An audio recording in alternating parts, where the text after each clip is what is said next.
Well, hello and welcome to Michelle Holden Art, and we are back with another timed art journaling page. So I hope you enjoy these, and this week I'm timing it for 20 minutes. That seems to be a really good time for this, for at least my art process. I don't know about yours, but give it a try. It gets you not overthinking, responding, and just having fun with that little bit of challenge. So this time, instead of starting or activating the page with pencil, I chose to use my metallic turquoise, the Uniball paint pens.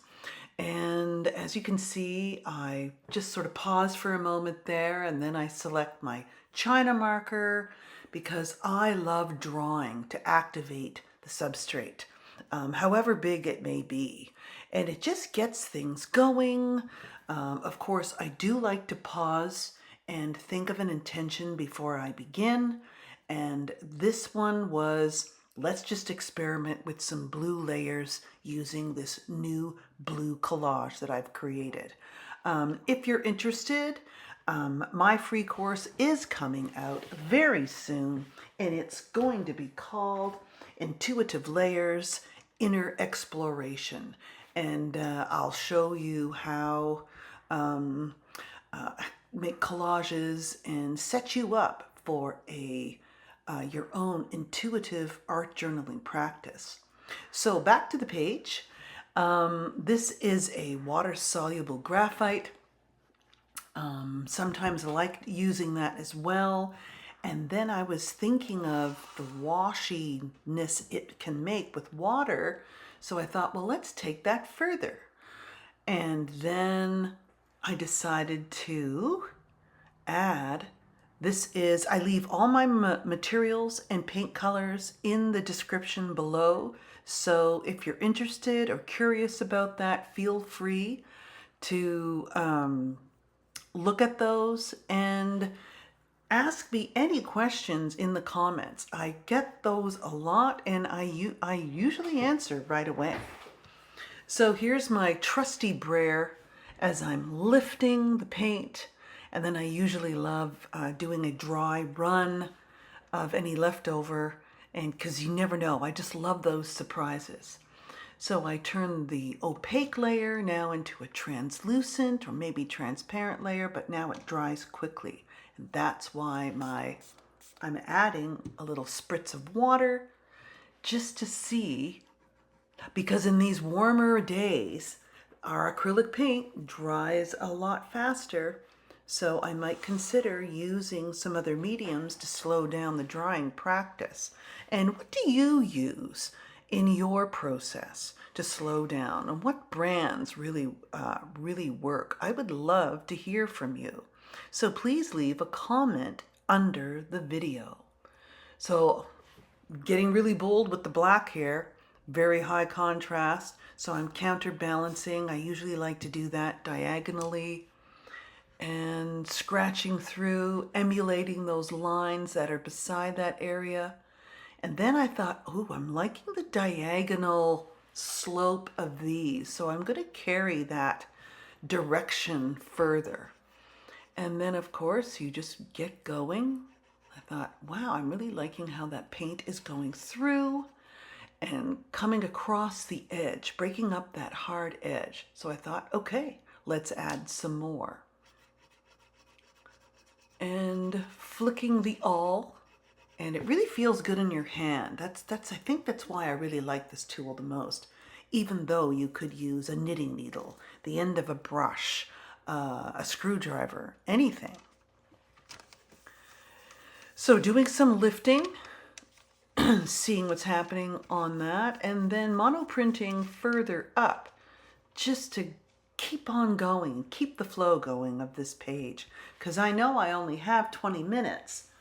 There is room to pause, but I don't want to, because I don't want to overthink. I just want to keep that intuitive flow and allowing my intuition to lead the way, which is so cool. And it's such a learning. It takes time. So bringing in my, well, you can call these rhombuses, I guess, diamonds. And I'm liking this scratchy brush for it because then I know the layer's gonna be thin. But realizing, oh, I'm really liking that, realizing the brush was slightly wet earlier. So you really wanna make sure for a true dry brush effect that your brush is, actually dry. But that's okay because we just keep moving on. Carrying that, notice you can just use section of a stencil. You don't need to use the whole thing. And drawing that layer, of course. And of course, I've been dying to use these scratchy oval on deli paper. Now, since they're very large, I'm not minding the placement of this, but there is a big oval piece that ends up being right smack dab in the middle, and we know that that can be distracting. But in hindsight, good old hindsight, I chose vertical rather than that horizontal position using my intuitive placement of my collage, just feeling it out. That's okay. See, to me, it was too landscapey, and I wanted to stay away from that. That's a thing that I have. Everybody has a thing. I would love to hear, well, what do you like to stay away from? Let's see. Okay, so that was my choice. And I'm liking not the okay. It's not a strong black, but after, as I start making that medium there, realizing it was the water-soluble graphite, I knew it was going to smudge. So I thought, oh, let's use the thin. We'll put it on the collage instead, and that won't smudge the underlying water-soluble graphite so much. I just love transparent layers, and I really can't wait to start.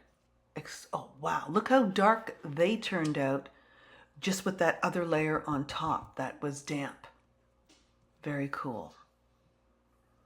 And I love watching the deli wrap paper melt away into the surface while adding a very thin translucent veil over top. And then you get that depth. And you can see the original lines of your first layer underneath, depending if you don't cover every section. You leave certain areas. And it's just through practice, just keep going and keep showing up, and who knows. Now you can see how that line is in the middle where the transparent collage is. Now if it was more over to the left, it would have been okay. So this is where on the back of that page I will write that note, and even when you're writing it, it stays in your schema, and you are able to maybe draw from that the next time as you do it more repetitively. So I love this white, and then I realized, well, it's the paint side was down, not up, so I had to use the other piece and flip it up. But I'm loving the blue, the black, and the white. And I don't know if some of you wonder, why don't I use bright colors? Well, I did before in the previous videos, and I like to keep my palette simple because then all of my pieces, collage, transparent, paint, is all cohesive and it comes together much easier. Now at the end, I might throw in an accent color, and either with paint or collage if something interesting is there. And notice this piece. So what I'm going to make a note of is it needed more, like another paint layer underneath it before I went and put the white on, because it's sort of disappearing. Or to carry that solid black in the lower left further up, and it would have been much better promoted the vertical action of this page and the contrast of the transparent white collage on top of that black area. So that would have been a lot better. And that's what's so great about, well, who cares? This is what we're learning. And we only learn by doing. So I just added a little black to that area. I wanted something medium. I liked it better after I lifted the paint with the brayer. Much better. So, what am I going to do next? Oh, I love this dashed piece of collage. This is newsprint, and of course this one is text, but the first one I picked up there was a piece of newsprint paper because it ages just like the old vintage text paper does. And I usually dab it, monoprint it on the end of a session with paint, or I'm lifting it and I save all those collage, those papers to make collage. And I like to create, I'm into gestural collage. So I'm going to be moving towards that very soon. So stay tuned for a new session of videos.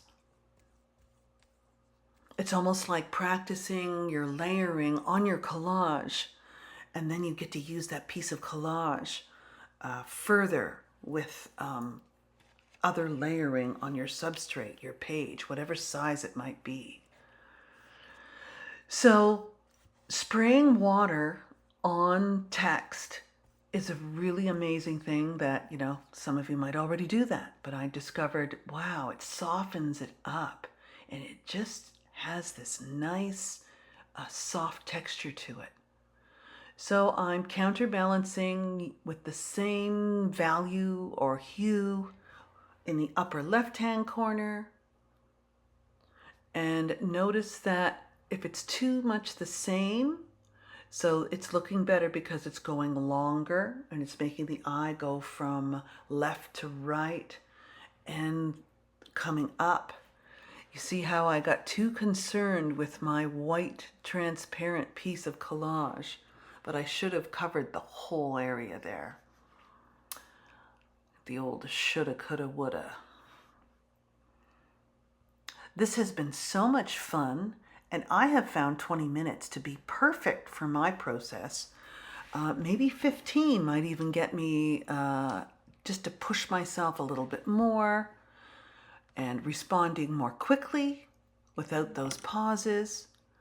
But it's amazing what you can do in 20 minutes. So if you're thinking you don't have enough time to do what you want to do, doing this a couple or so times a week, and maybe even saving a special art journal for your time pieces so you can use them as a reference would be a really cool idea.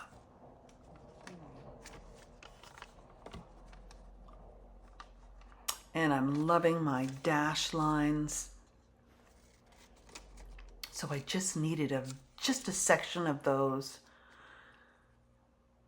just to cover that. Notice it's the lighter value which is helping out that other lighter value across the page.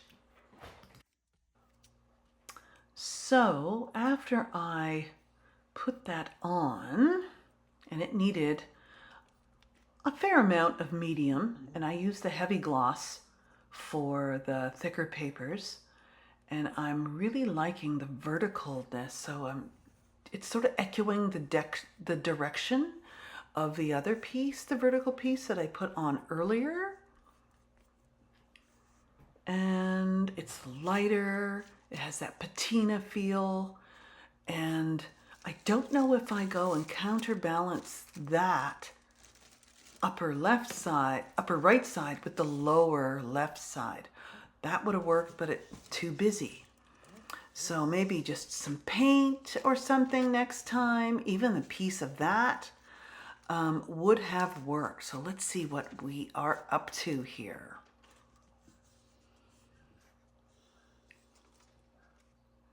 Interesting, interesting. I like it to remain lighter.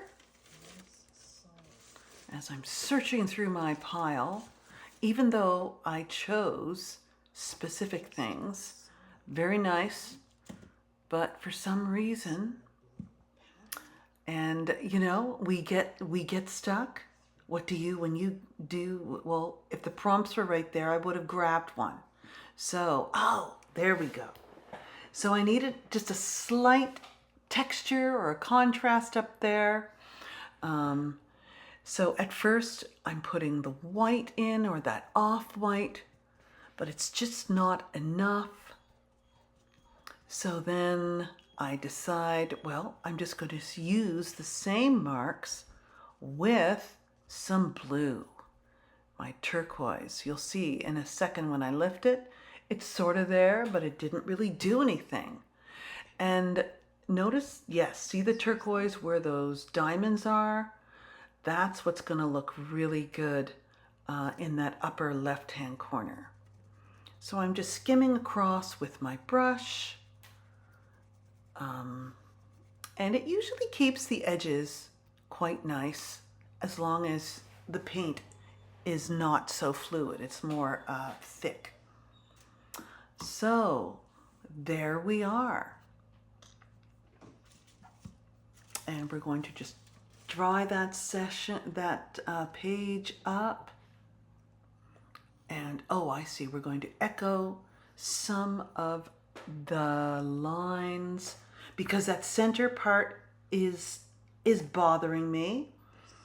So then on the left, I realized, well, there's that section that I cut away from it.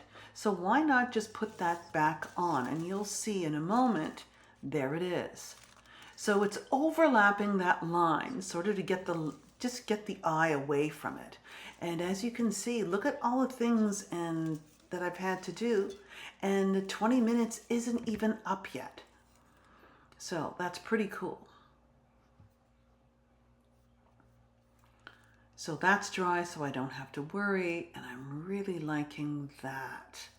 That definitely helps, but that's a really interesting note when you're putting things directly in the middle. We want to sort of avoid that. We want to carry the eye either to the right or the left, and that's feeling. So my intuitive process is all about feel, and it's feeling much better. So I thought, well, let's go in with a slightly darker. We'll use the same shapes, but we'll put them in a little darker, just in and around, creating a higher contrast away from that and drawing the eye away from that center area. And it sort of works, as you can see. But, you know, in 20 minutes, it's amazing what you can create and what you can learn. And really the only way we are going to learn is by the doing. Creating the art, finishing up with just a little bit of spatter, and I'm always making sure I don't apply too much. So there you have it.